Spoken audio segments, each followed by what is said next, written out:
오늘 우리에게 주시는 하나님 말씀은 요한복음 17장 16절부터 19절까지 말씀입니다. 신약성경 177면 요한복음 17장 16절부터 19절까지 말씀입니다.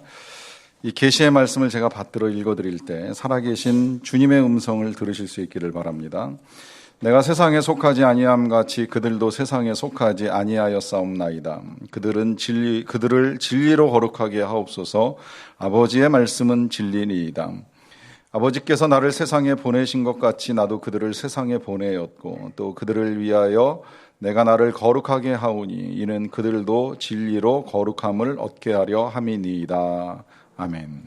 1학년 어린이가 쓴 시를 한 편 읽어드릴 텐데요. 주제는 아빠입니다. 나는 조금밖에 안 예뻐도 우리 아빠는 내가 제일 예쁘대요. 나는 조금밖에 잘한 것이 없어도 우리 아빠는 내가 제일 잘한대요. 그래서 나도 이 세상에서 우리 아빠가 제일 좋아요. 오래전에 어느 기업에서 아버지를 주제로 한 어린이들의 동시를 이제 모집하는 일이 있었는데 이제 거기에 응모된 시 중에 한 편인데 이번엔 제가 4학년 친구 시 하나만 더 읽어드리겠습니다. 아이고 이 못난이 하고 말씀하시면 그건 내가 예쁘다는 뜻. 아이고 이 바보 하고 말씀하시면 그건 내가 똑똑하다는 뜻. 아이고 이 돼지 하고 말씀하시면 그건 내가 건강하다는 뜻. 아버지 마음속엔 사랑이 가득. 들으시면서 어떤 생각이 드셨는지 모르겠어요. 저는 개인적으로는 이 아빠 참 부럽다. 이런 자녀를 둔 아빠는 얼마나 좋을까 하는 생각을 해봅니다. 아빠가 어떻게 말해도 이제 그걸 좋게 해석을 해서 받아들이는 이 딸이 그만큼 부모를 헤아리는 마음이 얼마나 귀한가 하는 생각을 해보는 겁니다. 사실 부모의 마음뿐만이 아니라 자녀의 마음 혹은 누군가의 마음, 남의 마음을 헤아린다라고 하는 것이 어렵기는 하지만 누가 내 마음을 알아주면 그게 되게 감사하잖아요. 여러분들의 상황을 누군가 이해해주고 그 마음을 알아줄 수 있으면 이게 되게 참 귀한 일이고 감사한 일이 됩니다. 저는 목회를 하면서 우리 성도님들 어떤 상황 속에서 이제 어떻게 살아가고 계시면서 어떤 마음들을 가지고 계시는지를 다 알 수 없기 때문에 신방을 할 때는 이제 가능하면 들으려고 나름 애를 많이 쓰는데 때로는 뭐 제가 들은 게 전부는 아닐 수 있다라고 하는 생각을 합니다. 제가 들어서 이해하는 부분도 있고 또 알게 되는 부분도 있지만 또 다 알 수 없는 영역들이 남아 있을 거라고 생각을 합니다. 하지만 한 가지 분명하게 말씀드릴 수 있는 건 이제 저는 부족해서 다 헤아리지 못해도 우리 하나님은 여러분들의 마음을 다 아신다는 거예요. 얼마나 외로운지, 얼마나 괴로운지, 얼마나 힘든지, 얼마나 아픈지 하나님은 분명하게 다 알고 계십니다. 그리고 그 상황 속에서 지금도 은밀한 중에 여러분들을 위해서 일하시고 계시는 우리의 아빠, 아버지이십니다. 한 번쯤은 생각을 좀 바꾸어서 그렇다면 우리는 하나님의 마음이 어떤지 얼마나 알고 있을까요? 어느 정도 이해하고 있을까요? 우리 예수님의 마음은 어떤 마음이셨을까요? 여러분, 우리가 마음을 가지고 하나님께 나아가 표현하는 것을 한 단어로 기도라고 이야기합니다. 우리 마음의 상태를 알리는 거죠. 그것이 지금 정말 내 마음에 간절하게 원하는 소원이나 혹은 필요를 아뢰는 일이 될 수도 있고요. 아니라면 뭐 지금 마음의 상태를 그냥 그대로 가지고 나가도 그 자체가 기도입니다. 그리고 또 때로는 그런 마음으로 하나님 앞에 나아가는 여러분들의 태도가 필요합니다. 정말 외로우면 외로운 대로, 힘들면 힘든 대로, 속상하면 속상한 대로 그냥 하나님 앞에 가지고 나가세요. 어떤 면에서는 그게 훨씬 더 좋습니다. 사람을 붙들고 하소연하고 사람에게 한탄하다가 자칫하면 남 욕하고 비판하는 어려움에 빠질 수도 있는데 그거보다야 차라리 지금 상한 심령 가지고 그냥 솔직하게 하나님 앞에 나가서 지금 내 마음이 이렇습니다라고 고백하는 거 나쁠 거 하나도 없어요. 그게 기도고 그렇게 우리의 마음을 하나님께 아뢰일 때 하나님이 또 우리의 마음도 만져주시고 때로는 답을 내주시고 도와주시는 일들이 얼마든지 일어날 수 있으니까요. 다만 이제 반대로 그러면 우리는 하나님의 마음 어떻게 이해할까? 예수님의 마음은 어떠실까? 이거 알 수 있습니다. 그건 똑같이 예수님의 기도를 보면 돼요. 우리 예수님이 우리에게 기도 가르쳐 주셨잖아요. 그 기도 속에 예수님의 마음이 담겨 있는 거예요. 그 마음은 다른 거 아니라 하나님의 나라가 임하는 거고 하나님의 뜻이 이루어지는 겁니다. 주님의 소원은 그거였어요. 우리가 일용할 양식 가지고 배고프지 않게 살면서 또 죄와 시험에 빠지지 않고 거룩하게 살면서 우리가 살아가는 자리에서 하나님의 나라가 이루어지고 하나님의 뜻이 이루어지는 게 우리 예수님의 소원이고 예수님의 마음이었습니다. 그 마음이 십자가에 달려 돌아가실 때까지 변함이 없어요. 흔들림이 없어요. 그래서 우리 예수님이 십자가에서 7번 말씀하시는데 그 7번 중에 2번이 기도고요. 그 중에 한 번은 마지막에 이제 내 영혼을 하나님께 부탁합니다. 아버지께 부탁합니다 하는 그 기도를 드리신 거고 마지막 기도 한 번이 저들을 용서해 달라는 거예요. 예수님을 십자가에 못 박는 일을 한 빌라도를 비롯해서 로마 군병, 아우성치는 유대인들 그리고 우리들까지 다 용서해 주십시오. 이 기도가 예수님 마음인 거예요. 예수님 마음은 다른 거 없었어요. 그냥 우리가 용서받고 그리고 하나님의 백성으로 하나님의 뜻을 이루며 살기를 원하시는 것이 예수님의 마음입니다. 그런 예수님의 마음 이제 조금 더 볼 수 있는 내용이 지금 이제 우리가 보고 있는 이 요한복음 17장인데요. 말씀드린 대로 십자가에 달려 돌아가시기 전날 밤에 제자들을 위해서 또 우리들을 위해서 남겨주신 기도입니다. 이 기도 속에 예수님 마음이 있어요. 그 마음이 여러 가지가 있는데 이제 그 중에 하나 지난주에도 들었죠. 우리에게 기쁨을 충만하게 주시는 거예요. 이 험한 세상 살아가지만 그럼에도 불구하고 기쁘게 그 기쁨도 그냥 찔끔 맛보고 지나가는 것이 아니라 충만하게 맛보기를 원하시는 것이고 그 기쁨은 예수님이 경험해 보지 못한 것이 아니라 예수님이 누리셨던 거예요. 오늘도 보겠습니다만은 예수님은 예수님이 못하신 거, 예수님이 안 하신 거 가지고 우리 보고 하라고 하시는 분이 절대 아니시기 때문에 우리가 기쁨이 충만하길 원하신다라고 하시면 예수님이 먼저 충만하게 누리셨어요.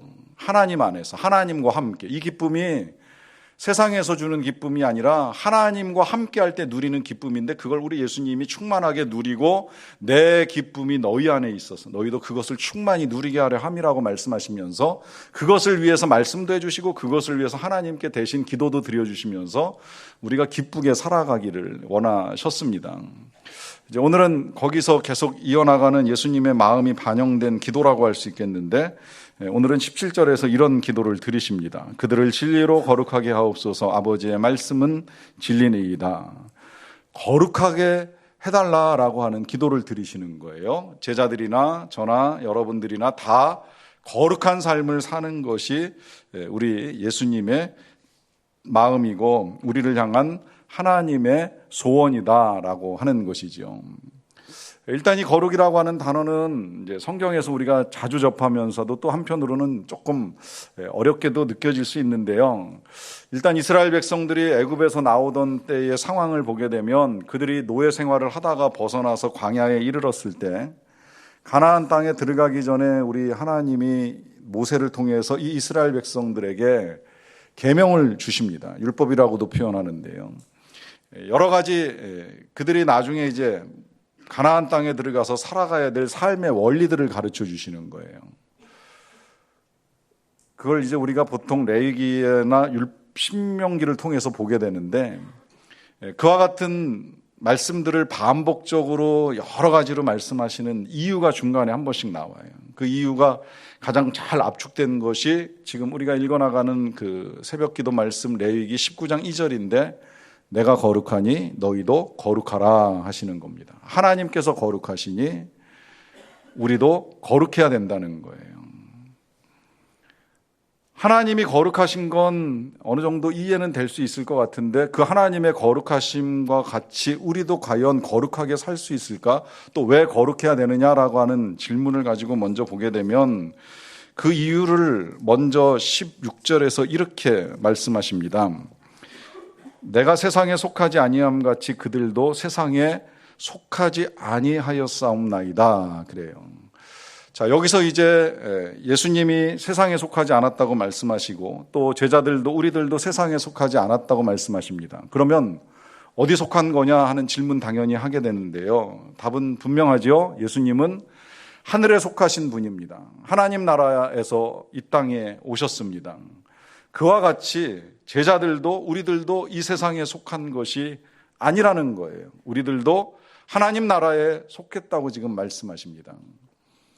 한 교회에 속하면 교적을 가지게 되고요. 학교를 다니면 학적을 가지게 되는데 한 나라에 소속이 되면 이제 그걸 통상 국적이라고 이야기를 합니다. 우리는 다 국적을 가지고 있습니다. 대부분은 대한민국 국민이실 것이고요.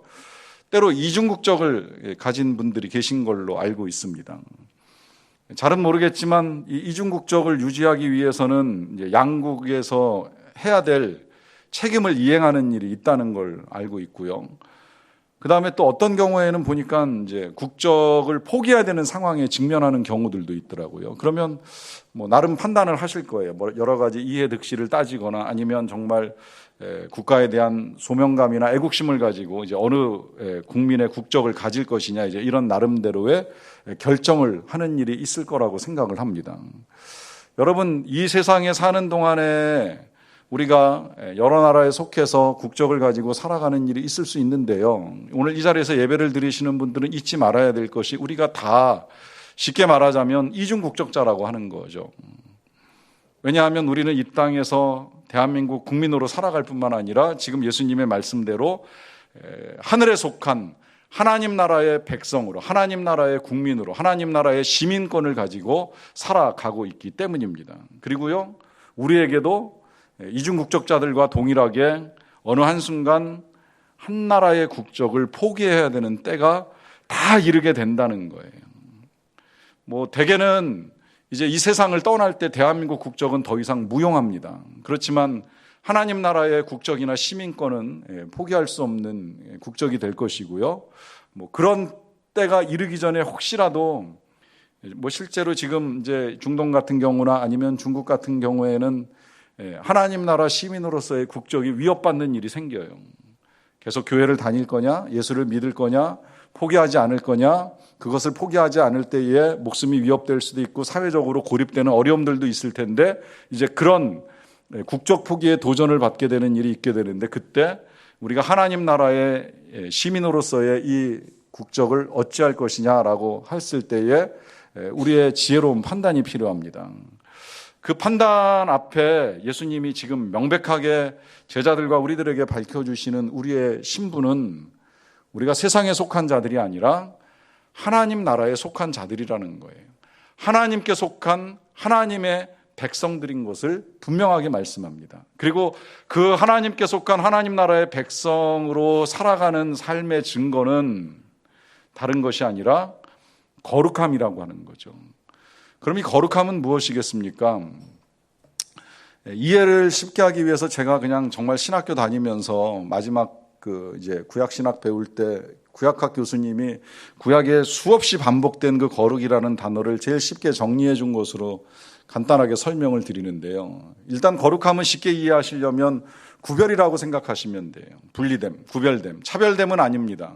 그래서 여기 지금 표현 그대로 세상에 속해 있지만 세상과는 구별된 하나님 나라 백성으로서 우리가 거룩하다라고 이제 말할 수 있는 것이고요. 그와 더불어서 그 내면적 의미는 두 가지로 이해하시면 돼요. 하나는 정의고 하나는 사랑입니다. 이 두 가지가 연합되어 있을 때 혹은 뭐 균형 잡혀 있다고 표현해도 틀리진 않는데 이 두 가지가 함께 있을 때 이것을 거룩이라고 이야기해요. 쉽게 말하면 우리 하나님이 의로우시잖아요. 하나님에게는 불의가 요만큼도 없으시잖아요. 하나님이 정하신 것이 의고 절대 정의라고 한다면 그 정의와 더불어서 하나님이 사랑을 가지고 계시다라고 하는 거, 이게 연합하면서 하나님이 거룩하신 분이라고 우리가 표현할 수 있는 겁니다. 치우치면 거룩함을 잃어버려요. 지나치게 의로워서 하나님이 사랑이 없이 무정하게 우리를 대하신다고 하면 그건 거룩이 아니에요. 또 사랑은 있으신데 모든 불의가 그냥 다 용납이 되면 그 부정함을 가지고 거룩하다라고 말하기는 어려운 거죠. 그러니까 하나님 안에는 이 정의와 사랑이 아주 균형 있게 통합되어 있어요. 그래서 우리의 죄는 미워하시는데 그 정의로우심 때문에 우리의 죄는 멸하고 죄의 삭은 사망으로 허락하시지만 그러나 그 사랑으로 우리를 용서하시고 사랑으로 우리를 받으셔서 정의에도 손실이 없으시고 사랑에도 부족함이 없는 하나님의 거룩함을 우리에게 이루어 주셨습니다. 지금 그 거룩함을 가지고 이 땅에 오신 우리 예수님이 이제 제자들과 우리들에게 축복하고 기도해 주시는 내용이 바로 이 말씀인 거예요. 그렇게 하나님께서 거룩하심 같이 우리도 거룩하게 하옵소서 기도를 드리는 겁니다. 그렇다면 이제 우리도 이 거룩이라고 하는 게 어떤 건지 쉽게 이해가 됩니다. 그건 우리도 하나님이 우리에게 말씀하신 의를 잃어버리지 아니하면서 동시에 예수님이 우리에게 보여주신 사랑의 삶을 살아가는 것이 거룩함이라는 거예요. 그렇게 살아가기 위해서는 바로 진리로 거룩하게 되는 것이고 그 진리는 하나님의 말씀이기 때문에 하나님의 말씀을 붙들고 하나님의 뜻에 따라 의롭게 사랑을 잃지 않고 살아가는 삶이 필요하다는 것입니다. 과연 이 삶이 우리에게 가능할까? 또 한편으로는 어떻게 살 수 있을까 생각을 해봅니다. 일부 예배를 드리고 나서도 잠시 샘지기들과 모여서 모임하는 중에 이제 말씀을 나누는 일이 있었습니다만은 정말 우리가 예수님처럼 거룩해질 수 있을까? 또 하나님의 거룩하심 같이 우리도 거룩하라고 말씀하셨는데 그게 과연 가능할까 하는 질문을 해보게 되는 겁니다. 왜냐하면 지금 실제로 우리가 살아가는 세상은 그렇게 살기엔 너무 힘든 세상이잖아요.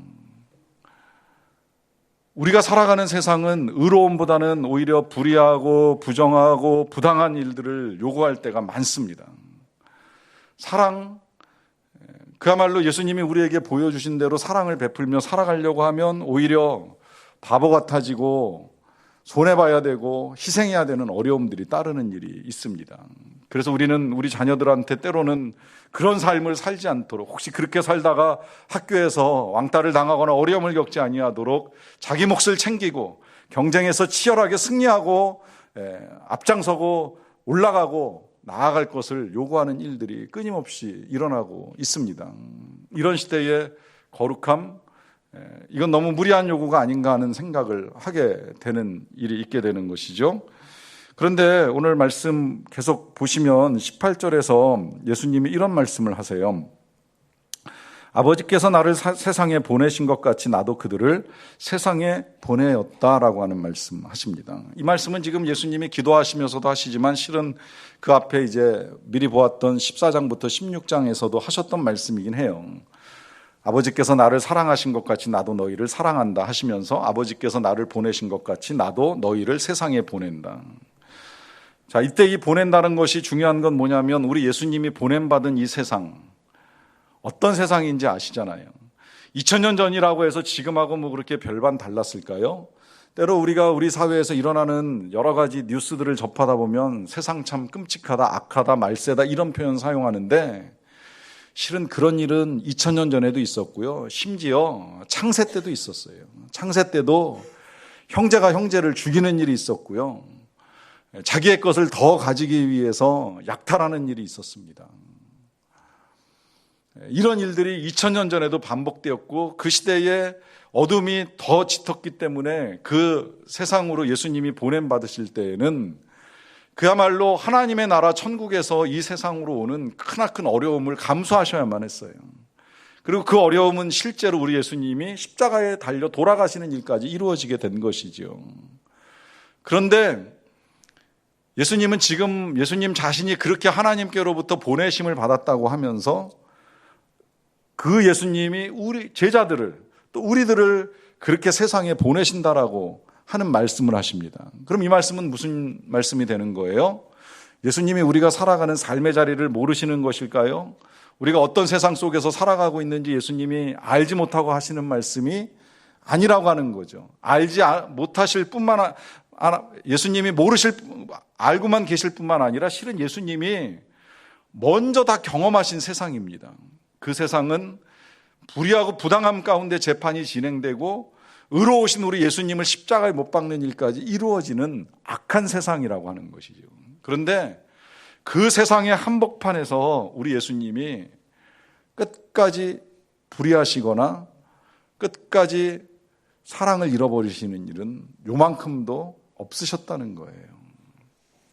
세상이 악하다고 해서 예수님이 악해지시거나 세상이 무정하다고 해서 예수님도 사랑을 잃어버리시는 그런 선택을 하시지는 않으셨다는 거죠.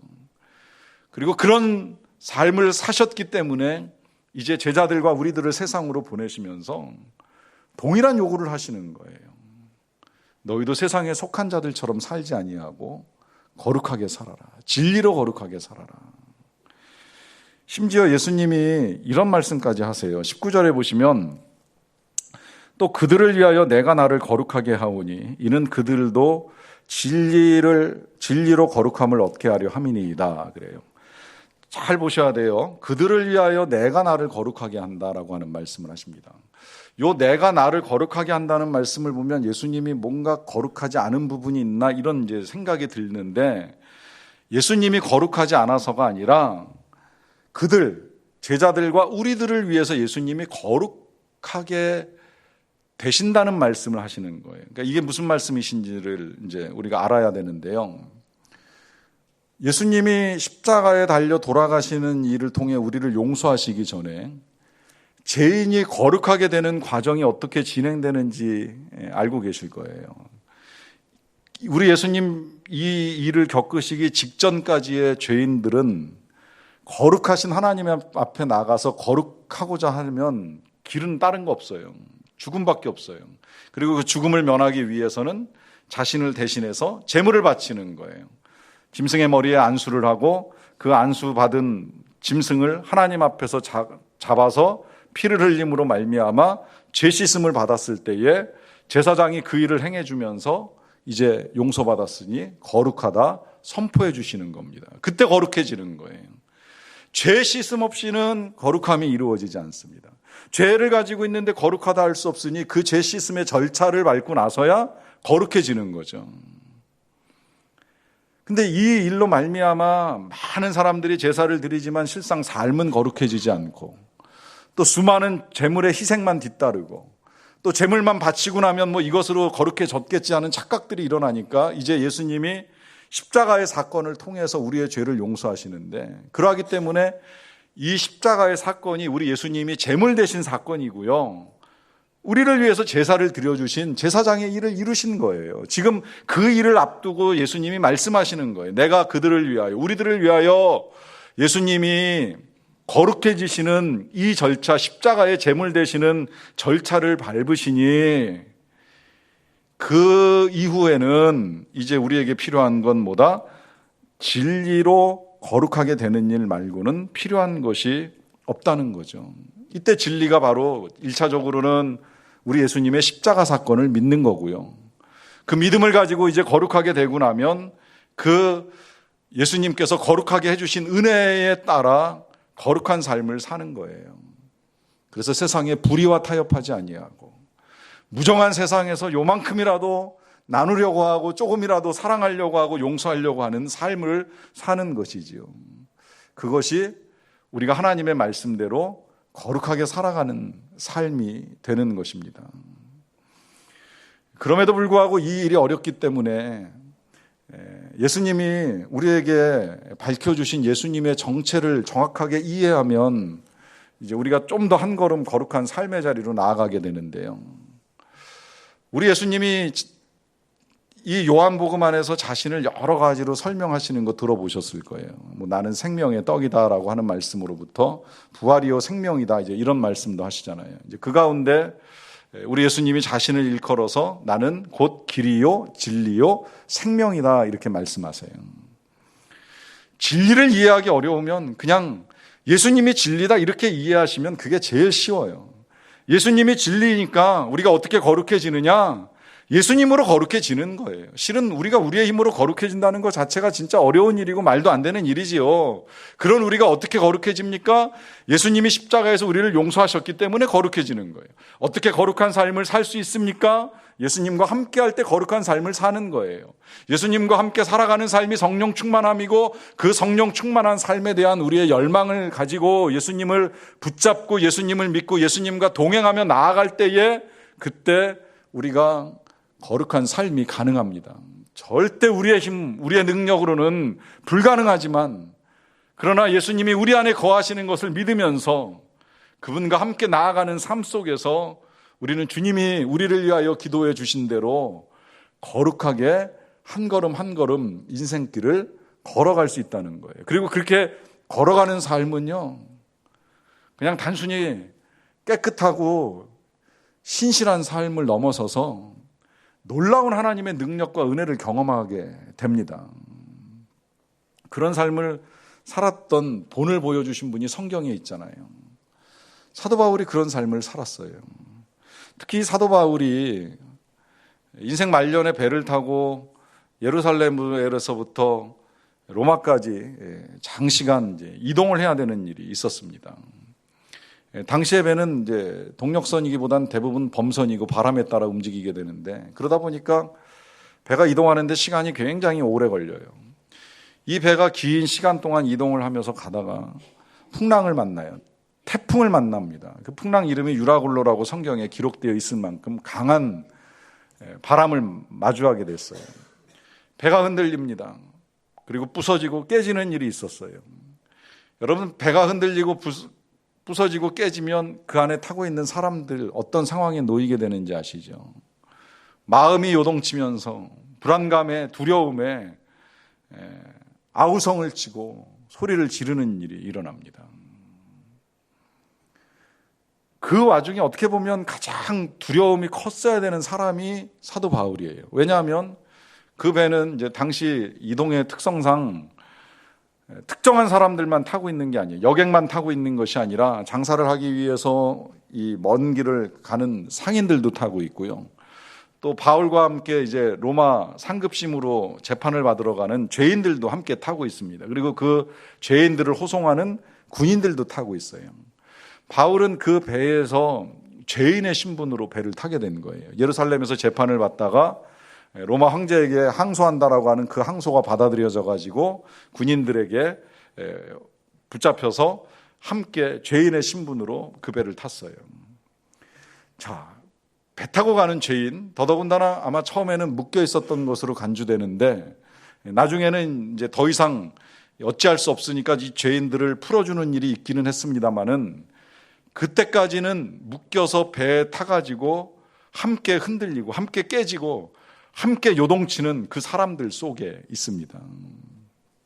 그런데 그런 상황에서 가장 두려워야 될 이 사도 바울이 전혀 두려움이 없어요. 아니, 오히려 담대합니다. 담대함을 가지고 그 배에서 아우성치고 있는 그 수많은 사람들을 진정시키면서 아주 명확하게 선포를 해요. 이 중에 한 사람도 죽지 아니할 것이다. 아무 일도 일어나지 아니할 것이다. 나의 섬기는 바, 나의 하나님이 나에게 말씀하신 바, 너희 중에 단 한 사람도 목숨을 잃지 아니할 것이라고 말씀하여 주신 그 말씀을 전하면서 그 배 안에 타고 있는 사람들을 다 진정시킵니다. 그리고 그의 선포대로 배 안에 있는 사람들은 가지고 가는 짐을 버리고 또 먹어야 될 양식의 일부분을 버리는 일은 있었지만 목숨을 버린 사람은 단 한 사람도 없어요. 어떻게 사도 바울이 그와 같은 삶을 살 수 있었을까? 그는 풍랑 속에 있었지만 풍랑 속에 매몰되지는 않았습니다. 그가 걸어가는 길은 죄인의 길이었고 법정으로 가는 길이었고 풍랑 속의 길이었지만 그러나 평안을 잃지는 않았어요. 그 일이 가능할 수 있었던 건 한 가지. 그는 변함없이 주님을 붙들고 주님과 함께 그 길을 갔기 때문입니다. 자신의 삶은 묶여 있었고 배 밑바닥에 갇혀 있었고 흔들리는 뱃속에 빠져 있었지만 그럼에도 불구하고 예수님을 붙잡은 손을 놓지 아니하였기에 그는 그 흔들림 속에서 담대하게 하나님의 뜻을 전하면서 거룩함을 잃지 않고 그 길을 걸어갑니다. 여러분, 오늘 주님이 우리에게 기도해 주시는 내용이 바로 이러한 삶입니다. 비록 세상이 흔들리고 세상에 요동치는 일이 있고 불의가 판치고 악이 횡행한다고 할지라도 그 속에서 우리가 예수님과 함께 예수님을 붙들고 의와 사랑을 잃지 않고 살아가는 삶, 이 거룩한 삶을 저와 여러분들이 살아낼 수 있게 되기를 간절히 바랍니다.